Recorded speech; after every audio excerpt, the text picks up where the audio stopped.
시청자 여러분 안녕하십니까? 굿모닝 YTN 2부 시작합니다. 민주당 이재명 대표 체포동의안 표결을 앞두고 여야의 대립이 격화된 가운데 문재인 전 대통령이 남북관계가 파탄났다며 현 정부의 대북 정책을 강하게 비판했습니다.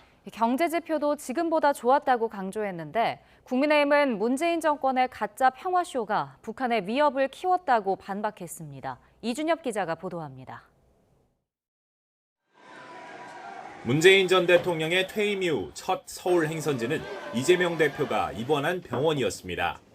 지난 1일 단식 중인 이 대표와 통화에서 윤석열 정부의 폭주를 지적한 데 이어 이번엔 직접 이 대표를 찾은 겁니다. 솔직히 이제는 이 대표 혼자 몸이 아니잖아요.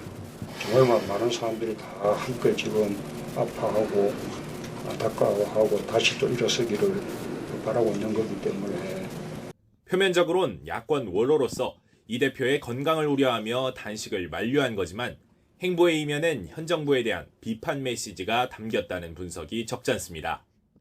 공통의 적을 둔 만큼 문 전 대통령이 당 내부적으로 껄끄러운 관계인 이 대표에게 힘을 실어줬다는 해석이 나오고 있습니다. 실제로 이 대표 병문안 이후 9.19 평양 공동선언 5주년 행사장에서 내놓은 문 전 대통령의 발언은 예상보다 수위가 높았습니다. 언제 그런 날이 있었나 싶을 정도로 파탄난 지금의 남북관계를 생각하면 안타깝고 착잡하기 짝이 없습니다. 한미일 삼각 공조를 통해 북한을 압박하는 현 정부의 대북 정책을 강도 높게 비판한 건데 경제 성과에 대한 지적도 빼놓지 않았습니다. 문재인 정부 당시 거의 모든 경제 지표가 지금보다 좋았다며 평화가 곧 경제라고 목소리를 높였습니다. 수출 증가, 무역 수지 흑자 규모, 외환 보유고, 물가, 주가 지수, 외국인 투자액 등 거의 모든 경제 지표가 지금보다 좋았습니다. 대통령실은 공식 입장을 내지 않은 가운데 대신 국민의힘이 문 전 대통령의 언급을 조목조목 비판했습니다. 문재인 정권이 맞장구 친 가짜 평화쇼는 한층 고조된 북한의 핵과 미사일 위협을 불러왔다고 날을 세웠습니다. 북한을 대변이라도 하는 듯한 여전한 북한 몸과 허울 좋은 거짓 평화에 매달린 그들만의 인식은 한치도 변하지 않았습니다. 특히 문재인 정권의 경제는 통계 조작으로 이뤄진 거라며 부동산과 소득, 일자리 정책 관련 통계가 조작된 정황이 있다는 최근 감사원 감사 결과를 부각했습니다. 엄정한 수사 촉구 등 파상 공세를 예고한 건데 전임 정부 인사들과 민주당의 반발 역시 만만치 않아 전현 정권 간 정면 충돌이 불가피해 보입니다. YTN 이준엽입니다. 백현동 개발 특혜 의혹과 쌍방울 불법 대북 송금 의혹 등으로 구속영장이 청구된 더불어민주당 이재명 대표의 체포동의안이 오늘 국회 본회의에 보고됩니다. 애초 오늘 본회의에는 국민의힘 윤재욱 원내대표의 교섭단체 대표 연설만 예정돼 있었지만 어제 이 대표 체포동의안이 국회에 접수되면서 국회법에 따라 접수 이후 첫 본회의인 오늘 체포안 보고 절차도 진행됩니다. 민주당이 발의한 한덕수 국무총리 해임 건의안도 오늘 본회의에 함께 보고될 예정입니다. 이 대표 체포동의안과 한 총리 해임 건의안은 본회의 보고 24시간 이후 72시간 이내 표결 원칙에 따라 내일 본회의에서 잇따라 표결이 진행될 것으로 보입니다. 검찰이 두 번째로 청구한 민주당 이재명 대표 구속영장에서 이 대표가 범행을 주도한 구체적 정황을 일일이 적시한 것으로 확인됐습니다. 백현동 사업에 로비스트 김인섭 씨가 포함돼 있으니 신경 써달라고 지시하거나 쌍방울 그룹의 대북 송금 사실을 보고받고도 고생했다고 말했다는 등 사실상 비리의 몸통으로 지목했습니다. 보도에 송재인 기자입니다.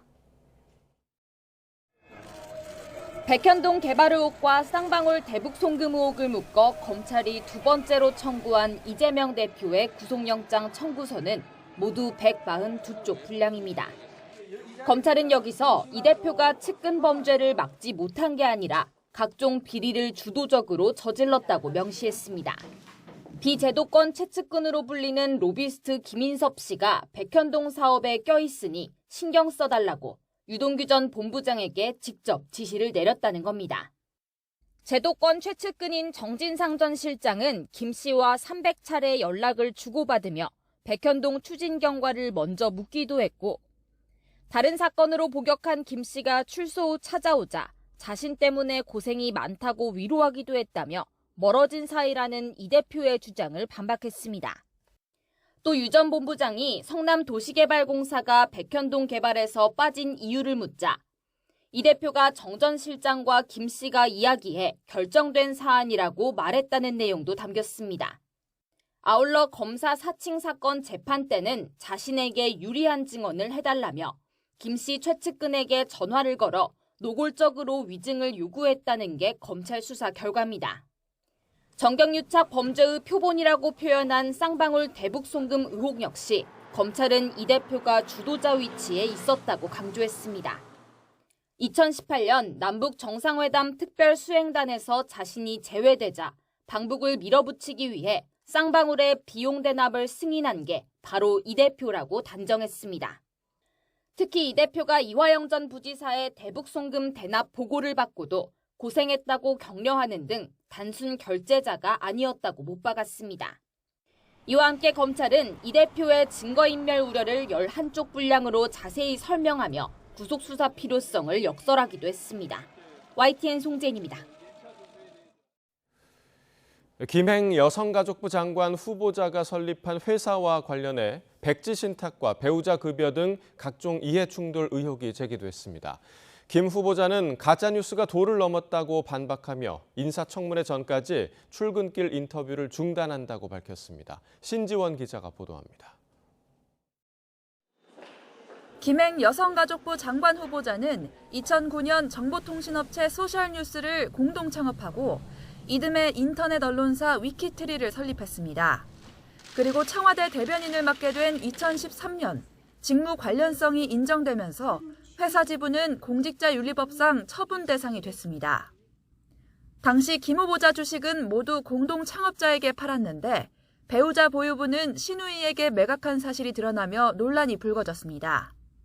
김 후보자 측이 나중에 다시 회사 지분을 사들이면서 공직에 있는 동안만 잠시 맡겨뒀다 찾아간 꼼수라는 지적이 나온 겁니다. 김 후보자는 2018년 무렵 주주들의 요청으로 회사를 다시 인수하게 됐다며 공직자윤리법상 이해관계자가 아닌 신우이에게 지분을 넘긴 건 문제가 아니라고 밝혔습니다. 회사 경영에 개입할 수 있는 주식의 수도 아니었었고요. 제가 오늘 당시의 회사 실적을 전부 다 공개하겠습니다. 정말 아무도 살 사람이 없었습니다. 그래서 저희 신우이가 얘기했습니다. 30년 이상 시어머니를 모시고 산 게 너무 고마워서 내가 떠안아 주겠다. 그러나 자신과 상관없는 회사가 됐다던 기존 해명은 어긋났습니다. 청와대 대변인 시절 위키트리의 정부 광고 수주 건수가 6배 증가했다는 의혹에 대해 김 후보자는 당시 뉴스 소비 문화가 변화한 영향이라고 해명했습니다. 김 후보자가 2016년부터 다시 운영사 임원을 지내고 수천만 원 급여를 받은 점은 의혹을 키웠습니다. 배우자의 신용카드와 현금 지출이 최근 5년간 0원이라는 보도에 대해선 단순한 신고 누락이라며 신용카드 내역서를 공개했습니다. 연말 소득 공제 신고 시에 소득 공제가 누락되었을 뿐입니다. 일단 삼성카드 하나만 급하게 뽑아왔습니다. 김 후보자는 김건희 여사와의 친분설 등 각종 의혹을 거듭 부인하면서 가짜뉴스가 도를 넘었다고 말했습니다. 또 반박 자료를 모두 공개하겠다며 인사청문회 전까지 출근길 약식 회견을 중단하겠다고 밝혔습니다. YTN 신지원입니다. 이균용 대법원장 후보자 인사청문회에서 여야는 후보자의 재산신고 누락 의혹과 사법부 편향성 논란 등을 놓고 공방을 벌였습니다. 민주당은 이 후보자와 윤 대통령의 친분을 거론하며 사법부 독립 훼손 우려를 제기했고 국민의힘은 기울어진 법원을 바로잡을 적임자라고 반박했습니다. 박광열 기자가 보도합니다. 6년 동안 사법부를 이끌 대법원장 후보자 국회 인사청문회에서 야당은 이균용 후보자의 재산신고 누락을 집중적으로 파고들었습니다. 처가 소유 비상장 주식에 대한 신고가 제대로 이뤄지지 않았고 유학 중인 자녀의 송금한 내역도 빠져 증여세 탈루가 의심된다며 대법원 수장 자격이 없다고 날을 세웠습니다. 비상장 주식 10억입니다. 10억. 이거 어떻게 신고하는지 몰랐다라고 얘기하는 말이 통한다고 생각하십니까? 네, 어쨌든 이제 뭐 대단히 송구스럽게 생각합니다. 윤 대통령과 후보자 사이 사적 친분을 거론하며 사법부 독립에 대한 이 후보자의 의지에도 물음표를 달았습니다. 나아가 최근 이재명 대표에 대한 검찰 수사를 정치보복으로 규정하고 법원의 통제가 제대로 이루어지고 있는지를 따져 물었습니다. 1년 반 동안 수없이 다른 내용을 가지고 수사를 하고 영장을 청구를 했는데 거의 360번 가량 영장 발부가 되고 검찰의 수사권에 대해서 상당한 통제를 하고 있다고 알고 있습니다.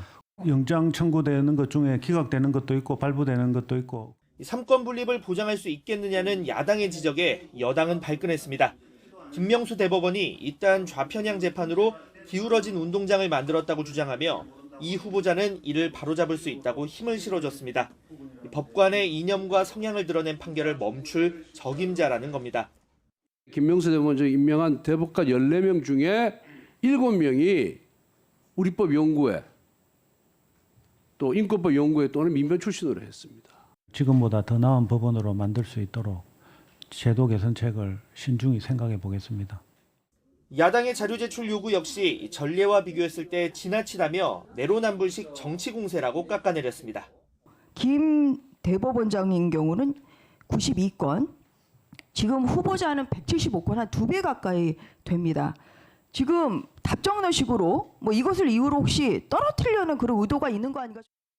대법원장 후보자는 장관과 달리 국회에 임명동의 표결을 거쳐야 합니다. 이 후보자의 적격성을 놓고 여야의 입장차가 첨예한 상황에서 여러 쟁점 현안을 둘러싼 대치정국까지 이어지는 터라 적잖은 진통이 예상됩니다. YTN 박광렬입니다. 정의기억연대 이사장으로 일할 당시 기부금을 횡령한 혐의 등으로 재판에 넘겨진 무소속 윤미향 의원의 항소심 결과가 오늘 나옵니다. 서울고등법원은 오늘 오전 윤 의원의 기부금품법 위반과 사기, 업무상 횡령 혐의 항소심 사건 선고 기일을 진행합니다. 앞서 열린 항소심 결심 공판에서 검찰은 윤 의원에게 징역 5년을 선고해달라고 요청했습니다. 윤 의원은 2011년부터 2020년까지 정의연의 전신인 한국정신대문제대책협의회 자금 1억여 원을 개인적으로 사용한 혐의 등으로 재판에 넘겨졌습니다. 5박 6일의 러시아 방문 일정을 마친 김정은 북한 국무위원장이 러시아로부터 공격형 무인기를 선물 받고 귀국했습니다. 외교부는 주한 러시아 대사를 초치해 북한과의 군사 협력을 즉각 중단하고 안보리 결의를 준수할 것을 강력히 촉구했습니다. 보도에 조수연 기자입니다. 북한이 김정은 국무위원장의 귀국 소식을 보도한 날, 푸틴 동지와 러시아 정부와 인민들과의 동지적 우위와 친선의 유대를 더욱 두터이 하시고 조로 관계 발전에 새로운 장을 열어놓으시었습니다. 장호진 외교부 1차관이 안드레이 쿨릭 주한 러시아 대사를 외교부로 초치했습니다. 장 차관은 김정은 위원장의 방러 기간 이루어진 북러 간 무기 거래와 군사협력 논의에 대한 우리 정부의 엄중한 입장을 전달했습니다. 그러면서 북한과의 군사협력 움직임을 즉각 중단하고 유엔 안보리 결의를 준수할 것을 강력히 촉구했습니다. 장 차관은 안보리 대북제재 결의를 채택한 상임이사국이자 국제 비확산 체제 창설을 주도한 당사국 중 하나인 러시아가 책임 있게 행동해야 한다고 지적했습니다. 이어 정부는 안보리 결의를 위반하며 우리 안보를 중대하게 위협하는 어떤 행위에 대해서도 국제사회와 공조해 분명한 대가가 따르도록 강력히 대처해 나갈 것이라고 강조했습니다. 이런 행위가 한러 관계에 매우 부정적인 영향을 미칠 것이라는 점도 거론했습니다. 앞서 러시아 측은 김 위원장에게 공격형 드론 5대 등을 선물로 건넸습니다.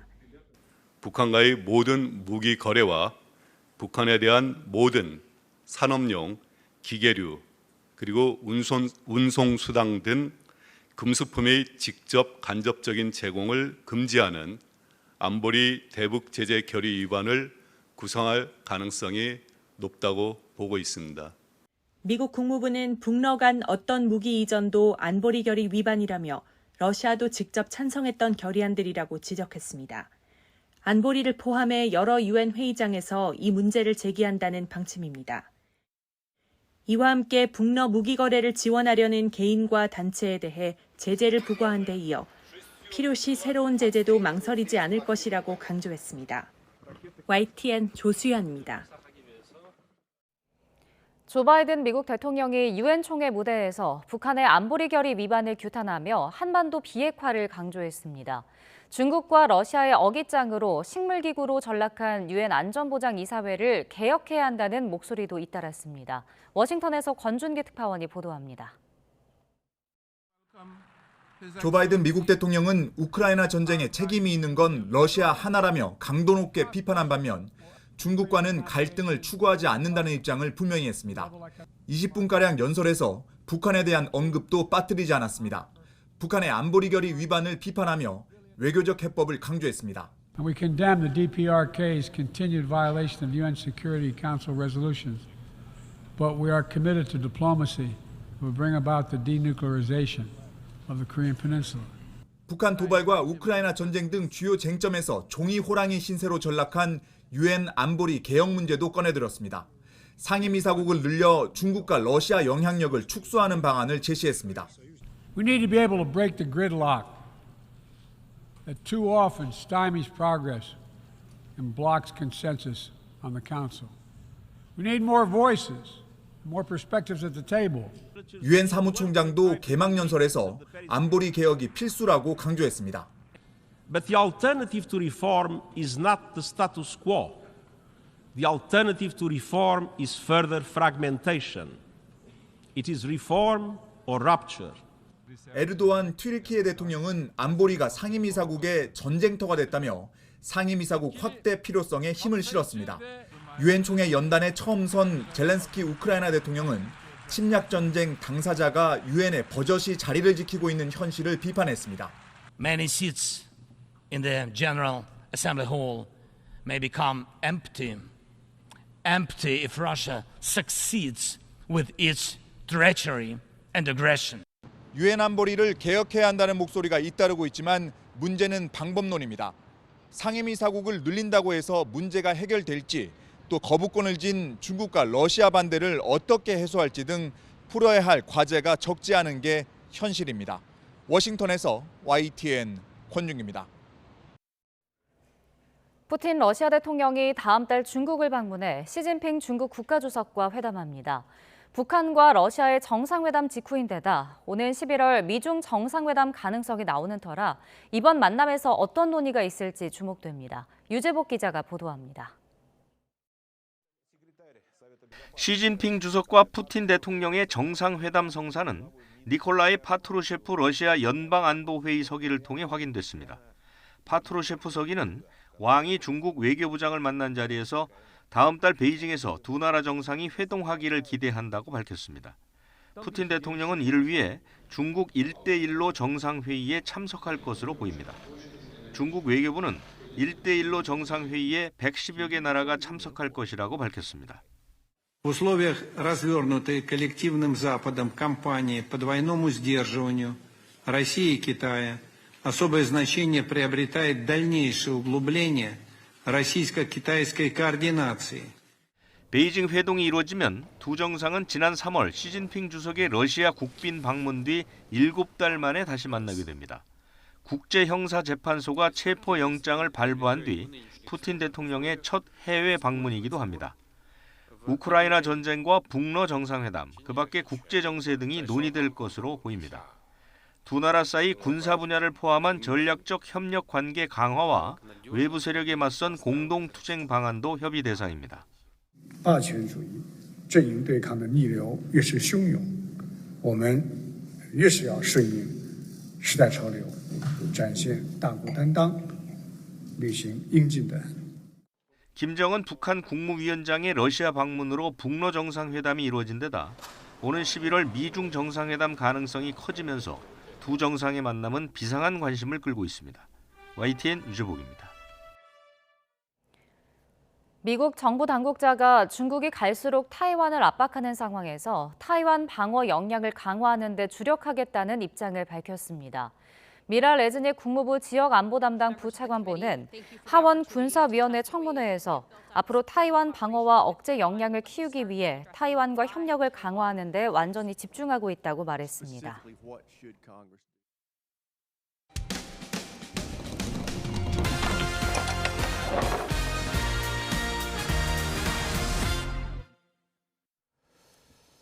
지난달 공사 중인 경기 양주시 도로를 달리던 오토바이 운전자와 동승자가 사고로 숨졌습니다.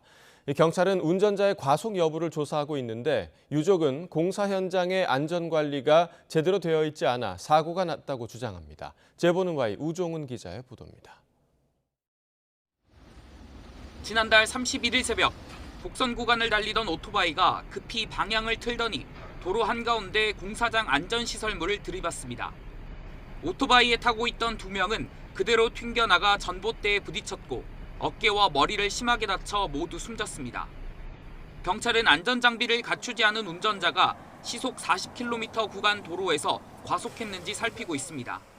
하지만 운전자의 유족은 사고 원인이 공사 현장에 있다고 주장합니다. 안전관리가 제대로 되지 않아 인명사고의 직접적인 원인이 됐다는 겁니다. 얘가 이제 중심을 잃고 도로 쪽으로 가까이 오다가 이 안전 패스를 지금 충돌을 하게 된 사건이거든요. 유족들의 주장이 근거가 있는지 당시 사고 현장 상황을 자세히 찾아봤습니다.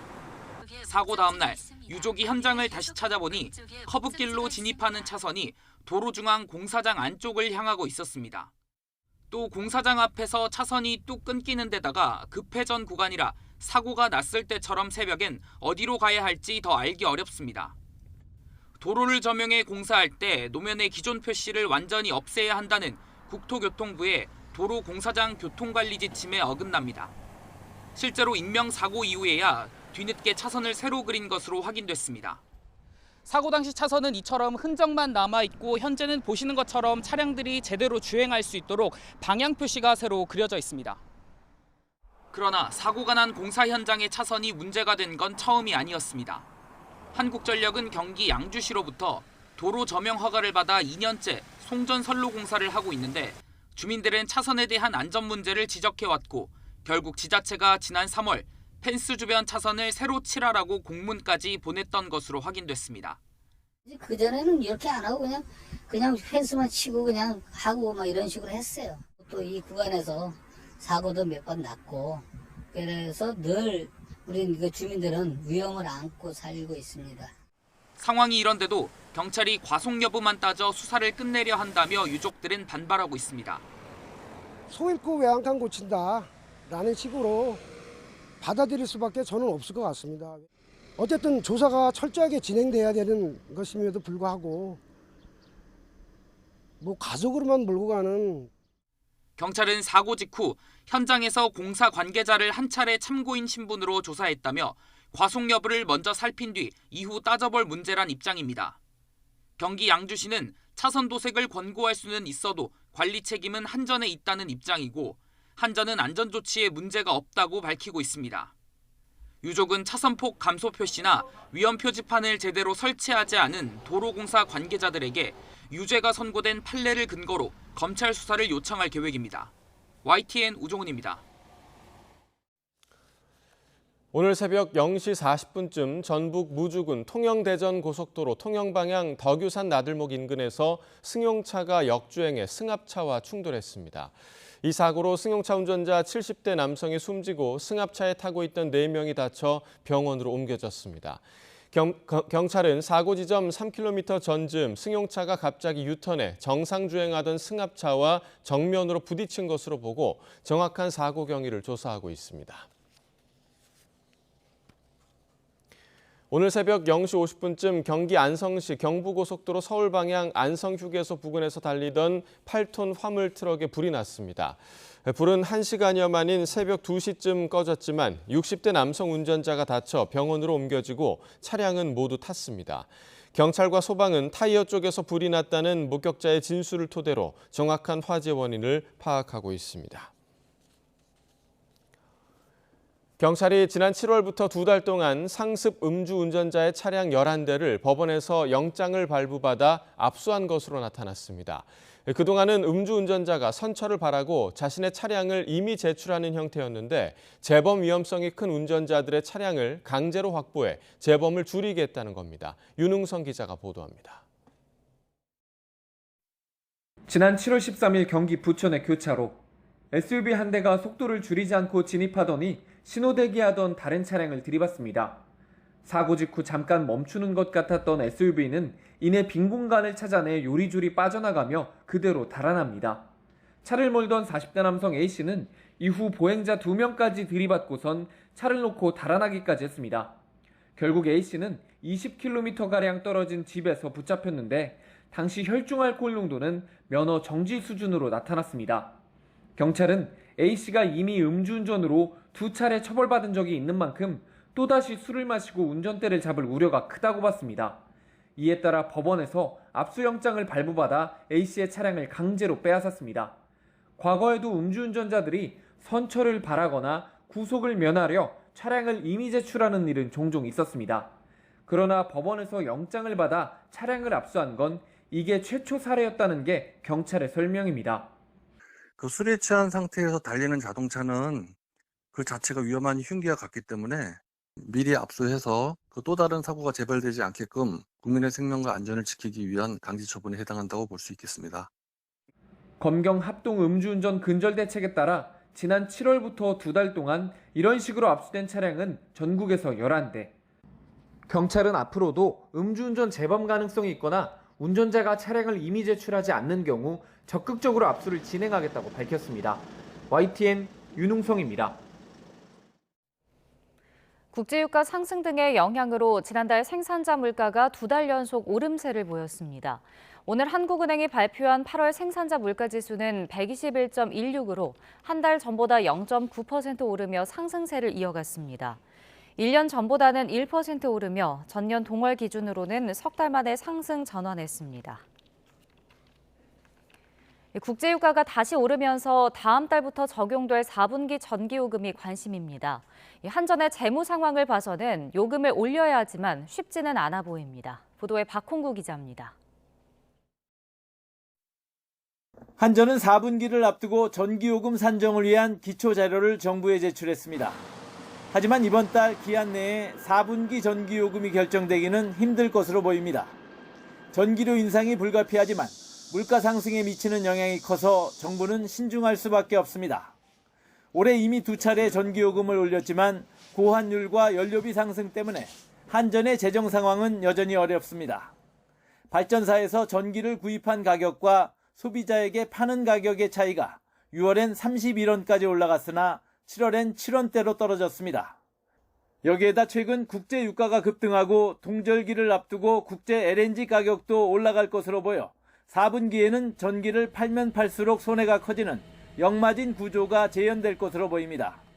우리나라에 들어오는 천연가스는 유가 연동형으로 상당히 많이 들어오기 때문에 그 유가가 오르면 국내에 들어오는 천연가스 가격도 오르게 되어 있습니다. 결국 그 한전의 전력 구입비가 4분기에는 크게 늘어날 수밖에 없는 구조이고요. 더구나 내년 4월 총선까지 앞두고 있어 추석 연휴 전에 전기요금 인상을 발표하기는 쉽지 않아 보입니다. 올해 초 난방비 폭탄 이후 2분기 전기요금은 한 달 반이나 인상이 지연됐고 한전 사장이 물러나는 등 진통을 겪었습니다. 하지만 현재 한전의 누적 적자는 48조 원에 달해 연말로 갈수록 채권 발행을 통한 자금 조달에 차질이 생길 수 있습니다.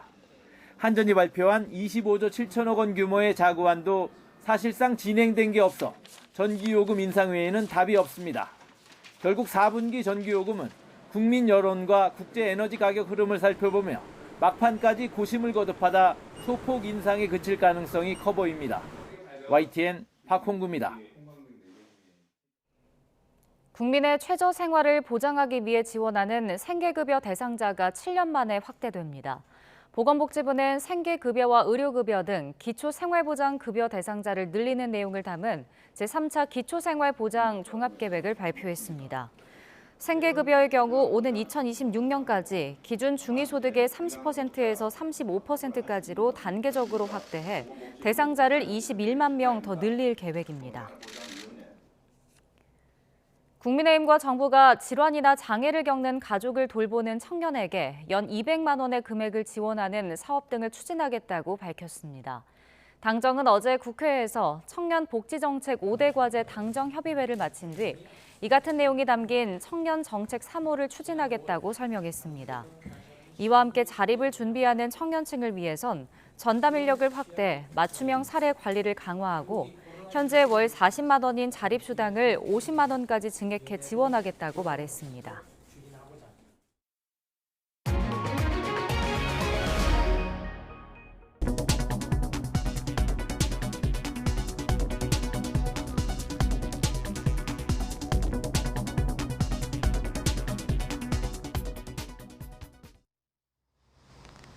오늘 외출하실 때는 우산 꼭 챙겨 나오셔야겠습니다. 전국 곳곳에 가을비가 내리겠는데요. 현재 서울은 약한 비만 내리고 있지만 내일까지 충청 이남 지방을 중심으로는 강한 비가 예상돼 주의가 필요합니다. 특히 해안가에서는 시간당 최고 60mm 이상의 국지성 호우가 쏟아질 수 있겠습니다. 피해가 우려되는 만큼 대비 철저히 해주시기 바랍니다. 자세한 레이더 화면부터 살펴보겠습니다. 현재 비구름은 주로 수도권과 강원, 충청 북부지방에 분포하고 있는데요. 비는 오전 중에 그 밖에 전국 곳곳으로 확대하겠고 내일까지 이어지겠습니다. 특히 늦은 오후부터 내일 아침 사이에는 강한 비가 벼락과 돌풍을 동반하며 쏟아질 것으로 보이니까요. 시설물 관리와 안전사고에도 각별히 주의해 주셔야겠습니다. 비의 양은 경남 남해안과 제주도 산간에 최고 150mm 이상, 강원 영동과 그 밖에 충청 이남 지방으로도 최고 100에서 120mm의 많은 비가 오겠고요. 수도권과 영서 지방에는 10에서 80mm의 비가 내리겠습니다. 현재 기온 살펴보겠습니다. 현재 서울 기온 21.3도, 청주와 부산은 22.8도를 나타내고 있습니다. 비가 내리면서 낮 기온은 어제보다 3에서 5도가량 내려가겠습니다. 서울 한낮 기온 23도, 광주와 대구는 25도로 낮 동안에도 선선함이 감돌겠습니다. 비는 내일 오전 북서쪽 지역을 시작으로 밤에는 대부분 그치겠고요. 이후에는 대체로 맑은 날씨가 이어지겠지만 서울 아침 기온이 17도 안팎까지 떨어지면서 일교차가 더욱 크게 벌어질 전망입니다. 오늘 오후부터 동해안 지역에서는 너울성 파도가 높게 일겠습니다. 해안가 접근을 자제하는 등 안전사고에도 유의해 주셔야겠습니다. 지금까지 서울 상암동 야외 스튜디오에서 YTN 윤수빈입니다.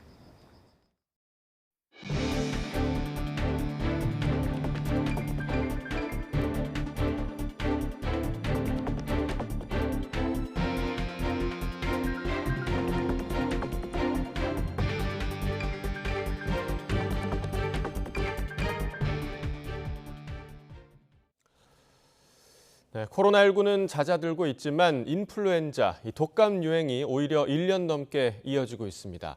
하지만 어린이 독감 예방 접종률이 지난 겨울 역대 최저치를 기록했는데요. 오늘부터 무료 예방 접종이 시작되니 일정을 잘 살펴봐야겠습니다. 김혜은 기자가 보도합니다. 지난해 9월 중순 독감 환자가 늘면서 유행주의보가 내려졌습니다. 코로나19로 잠잠했던 독감이 3년 만에 기승을 부린 겁니다. 그런데 독감 유행이 이례적으로 1년을 훌쩍 넘기고 있습니다. 지난달부터 환자 1000명당 독감 의심 환자는 10명 남짓으로 유행 기준을 2배 넘어서면서 유행주의보가 해제되기도 전에 다시 주의보가 내려졌습니다. 코로나19가 유행하는 동안 독감이 잠잠해서 자연 면역이 감소했다는 지적입니다. 3년 동안에 독감에 노출이 되지 않았던 어린이들이나 영유아, 면역이 약한 고령층 중심으로 감염이 많이 됐고요. 두 번째는 마스크를 벗었기 때문에 더 그 전파력이 지속이 됐던 것 같습니다. 하지만 이런 독감 유행 속에 지난 겨울 어린이 독감 예방 접종률은 역대 최저치를 기록했습니다. 코로나19 탓에 오히려 독감 예방에는 소홀한 것이 아니냐는 지적입니다. 오늘 독감 예방접종을 처음 하는 어린이를 시작으로 무료 접종이 시작됩니다. 생후 6개월에서 9세 미만 어린이 가운데 처음 독감 백신을 맞는 경우 오늘부터 1차를 맞고 4주 뒤 2차 접종을 합니다. 다음 달부터는 어린이와 임신부, 노인까지 차례대로 이뤄집니다. 방역당국은 통상 환절기부터 시작해 갈수록 독감 유행이 심해지는 만큼 예방접종에 적극 나서달라고 당부했습니다. 특히 마스크를 벗고 맞는 첫 겨울이어서 위생수칙에 더욱 신경 써야 한다는 지적입니다. YTN 김혜은입니다. 학원에 문제를 판 현직 교사 가운데 24명이 수능이나 모의평가 출제위원으로 참여한 사실이 드러났습니다. 교육부는 어제 제4차 사교육 카르텔 부조리 범정부 대응협의회를 열어 문항 판매 사실을 숨긴 채 출제위원으로 참여한 교사 4명을 수능 업무방해 혐의로 고소하고 이 중 2명을 포함한 22명에 대해서는 부정청탁 및 금품수수금지법과 비밀유지 위반 혐의로 수사 의뢰한다고 밝혔습니다. 수사 의뢰된 22명은 출제위원으로 참여한 뒤 사교육업체에 문항을 팔았던 것으로 조사됐습니다. 이들에게 거액을 주고 문항을 사들인 사교육업체 21곳에 대해서도 청탁금지법 위반 혐의로 수사를 의뢰할 예정입니다.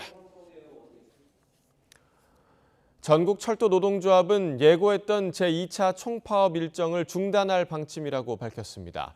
철도노조는 보도자료를 내 철도노사와 국토교통부는 협의를 통해 대화를 시작하고 10월 초부터 구체적인 논의를 진행하기로 했다며 이같이 밝혔습니다. 이어 노조는 고속철도 운영과 관련해 정부에 의견을 전달했다며 노사가 쟁점 사항에 대해 협의하기로 한 만큼 철도노조는 준비했던 제2차 파업 일정을 중단하기로 했다고 설명했습니다. 이동관 방송통신위원장의 그래픽을 잘못 사용한 YTN 방송사고를 수사하는 경찰이 편집부 PD 등 3명에 대한 압수수색 영장을 신청했습니다. 기술적인 방송사고와 관련한 이례적인 압수수색 시도에 전례 없는 수사권 남용은 물론 언론 탄압이란 비판이 나옵니다. 김다현 기자가 보도합니다. 지난달 10일 YTN의 방송사고가 명예훼손인지 수사하고 있는 경찰이 최근 압수수색 영장을 검찰에 신청한 것으로 확인됐습니다. 해당 보도에 관여한 YTN 뉴스 PD와 편집부장, 그래픽 담당자 등이 대상으로 휴대전화 등 관련 자료 확보가 목적으로 보입니다.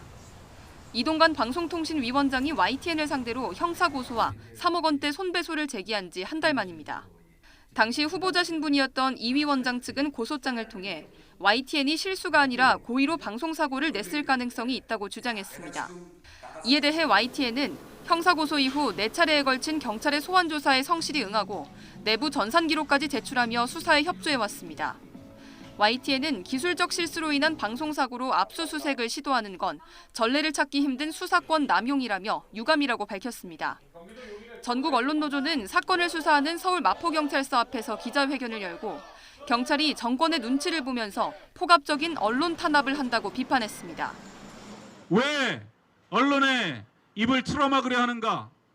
왜 온갖 권력과 수사기관을 동원해서 국민의 눈과 귀를 가리려 하는가? YTN 기자협회는 이동관 방송통신위원장 인사검증 단독 보도를 했던 기자들이 강도 높은 조사를 받고 있는 상황에서 압수수색 시도는 의도가 의심된다고 강조했습니다. 현재 경찰은 당시 보도에 관여한 YTN 기획탐사팀 기자 3명도 잇따라 불러 별도로 수사하고 있습니다. 저희 후배 기자들이, 동료 기자들이 경찰서에 출석해서 조사도 받았고 회사에서는 이와 관련해서 경위 파악도 나섰고 민주사회를 위한 변호사 모임은 언론 겁주기 의도가 그대로 반영된 거라며 정권 눈치 보기 수사를 즉각 중단해야 한다는 성명을 냈습니다. 형사소송법상 임의 수사가 원칙이고 강제 수사는 상당히 예외적인 수사 방식에 해당합니다. 이러한 경우는 경찰의 수사권 남용에 해당하거나 위법, 부당한 수사에 해당할 소지가 있습니다. 또 YTN 방송사고와 이 위원장 검증 보도에 대한 형사고소와 손해배상 청구는 언론 입막음 행위나 다름없다며 즉각 취하하라고 촉구했습니다. YTN 김다현입니다.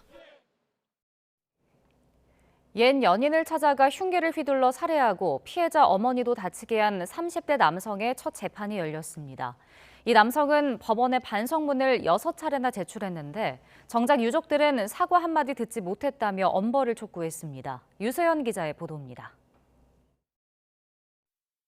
지난 7월 법원의 접근 금지 명령을 어긴 채 옛 연인을 찾아가 살해하고 피해자 어머니까지 다치게 한 30대 남성 A씨의 첫 재판. 검찰은 A씨가 잠정 조치를 위반하고 피해자를 수차례 스토킹한 끝에 잔혹하게 살해했다며 어린 자녀를 비롯해 범행 현장을 목격한 유족의 정신적 고통도 심각하다고 지적했습니다. 계획된 범죄였습니까? 보복할 목적으로 범행 저질렀습니까? 숨진 피해자에게 죄송하지 않으세요? A씨의 변호인은 검찰의 공소 사실을 모두 인정하고 증거 사용에도 동의했습니다. 황토색 수의를 입고 출석한 A씨는 재판 내내 담담한 모습이었습니다. 법정에서 이를 지켜본 유족은 A씨가 고개 한 번 숙이지 않더라면서 울분을 토했습니다. 생각했던 것보다 너무 반성을 안 하고 있어서 사실 피해자 가족 입장에서는 너무 깜짝 놀랐고요. 오늘 다녀오고 나니까 정말 엄벌에 처해야 되는 사람이라고 생각이 들었습니다. 지난달 10일 기소된 뒤 최근까지 반성문을 6차례 써서 법원에 낸 A씨. 그러나 유족은 A씨에게 사과할 말을 들은 적이 없다며 분노했습니다.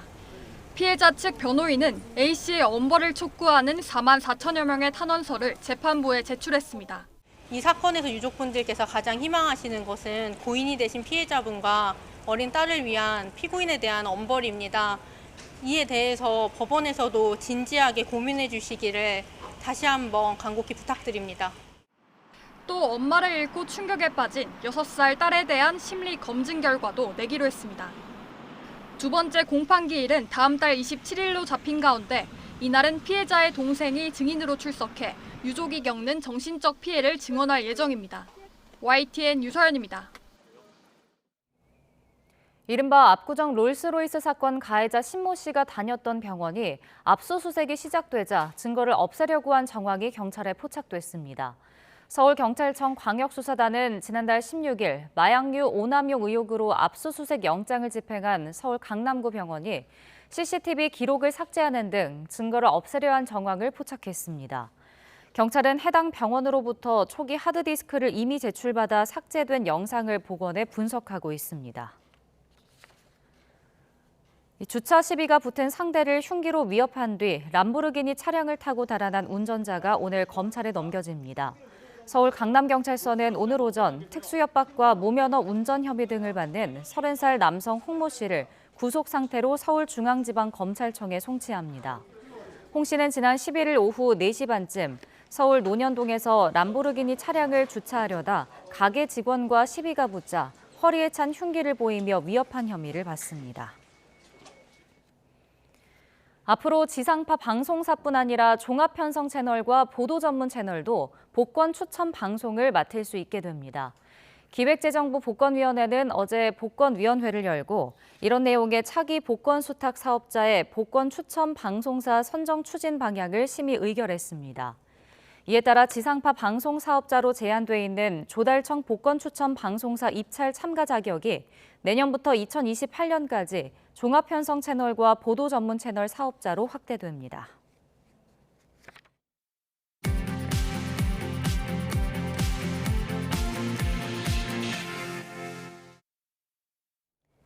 이 시각 세계는입니다. 우크라이나가 애타게 기다리는 미국의 M1 에이브럼스 전차가 곧 우크라이나에 도착한다고 미 국방장관이 밝혔습니다. 미국과 우크라이나는 반격이 예상보다 더디지만 꾸준히 전진하고 있다고 평가했습니다. 김진호 기자입니다. 우크라이나 지원 공조 방안을 논의하기 위해 구성된 50여 개국 국방 관계자들의 임시협의체인 우크라이나 방위연락그룹의 13차 회의가 독일 람슈타인 미 공군기지에서 열렸습니다. 로이드 오스틴 미국 국방장관은 미군의 주력 전차인 M1 에이브럼스 전차의 도착 소식을 알렸습니다. I'm also pleased to announce that the M1 Abrams tanks that the United States had previously committed to will be entering Ukraine soon. 미국은 지난 1월 에이브럼스 전차 31대를 우크라이나에 지원하겠다고 발표했습니다.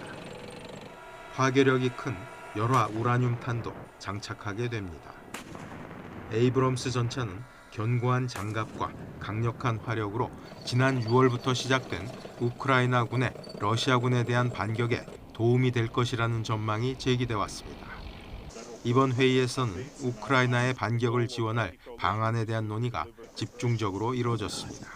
We also held productive meetings and made some new announcements on support from our partners from different countries on tanks, missiles, ammunition, demining equipment.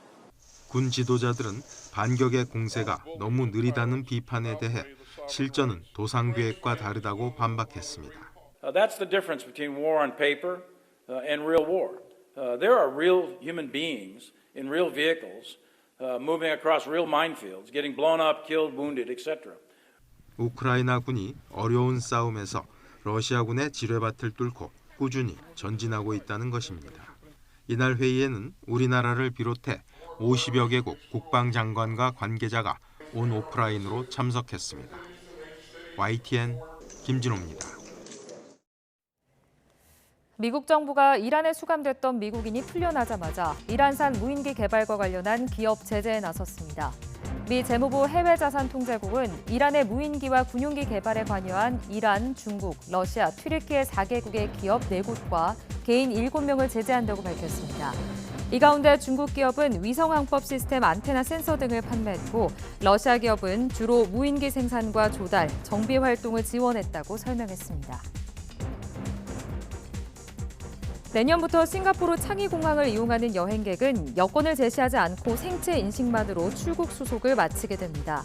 CNA 방송과 블룸버그 통신에 따르면 내년 상반기부터 창의공항으로 출국할 때 처음부터 끝까지 여권 없이 생체 인식 인증으로 수속을 받도록 디지털화할 예정이라고 싱가포르 정부가 밝혔습니다. 호주에서 비정상적으로 덥고 건조한 날씨가 이어지면서 산불이 잇따라 발생하고 있습니다.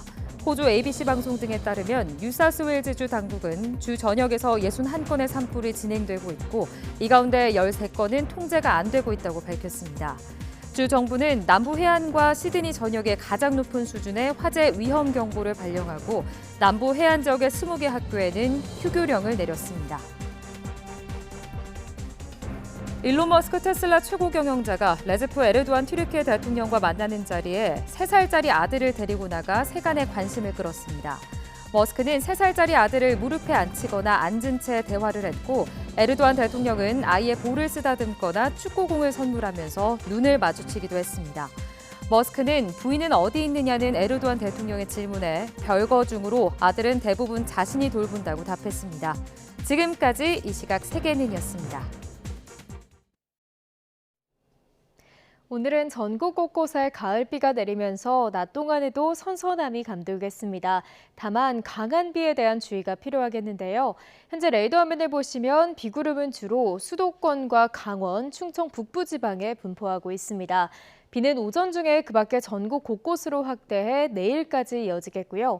특히 해안가를 중심으로 시간당 최고 60mm 이상의 매우 강한 비가 쏟아질 수 있겠습니다. 피해 없도록 각별히 유의하시기 바랍니다.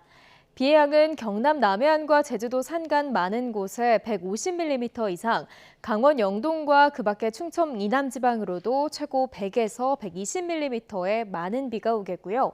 수도권과 영서 지방에는 10에서 80mm의 비가 내리겠습니다. 곳에 따라 매우 강한 비가 벼락과 돌풍을 동반하며 쏟아질 것으로 보이는 만큼 시설물 관리와 안전 사고에도 유의해 주셔야겠습니다. 현재 기온 살펴보겠습니다. 현재 서울 기온 21.3도, 청주도 22.8도를 나타내고 있습니다. 낮 기온은 어제보다 3에서 5도가량 내려가겠습니다. 오늘 서울 낮 기온 23도, 대전 24도, 광주와 대구는 25도가 예상됩니다.